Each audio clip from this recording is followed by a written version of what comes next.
Simon & Schuster Audio presents Target America, a sniper elite novel by Scott McEwen with Thomas Colinar. Read by Brian Hutchison.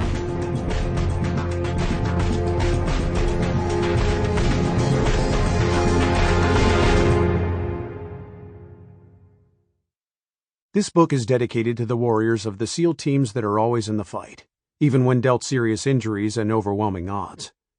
The fictional accounts are based on actual Black Ops missions. It's also dedicated to the memory of Tyrone Snowden Ty Woods and Glenn Anthony Doherty, former Navy SEALs killed in Benghazi, Libya on September 12, 2012. In the proud and storied tradition of the Navy SEALs, they took the fight to an overwhelming number of the enemy in order to save dozens of American lives. They didn't have to go. They went anyway. We will not forget your heroic acts, gentlemen, nor will we let others. Bravo, Zulu. Scott McEwen. Prologue. U.S. Naval Station, Guantanamo Bay. It was mid-June and it was hot. Naeem Wardak could not remember ever having been so hot, nor could he remember ever having been more miserable.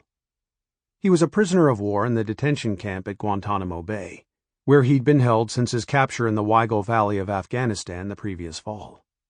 He'd been charged as a war criminal for the rape of an American female POW, and since his capture at the hands of SEAL Team 6, he'd been interrogated dozens of times by the CIA, grilled extensively on his knowledge of Taliban activities in Afghanistan and elsewhere in the Middle East. Not being nearly as tough as he'd believed himself to be, Naeem had broken early in the softening up process, unable to bear the strain of sleep deprivation and constant dehydration. Giving up hope of ever being found worthy in the eyes of Allah, he told the CIA men all they wanted to know, pathetically grateful for every hour of sleep he was permitted in exchange for the truth, for every cold bottle of orange soda, every meager meal.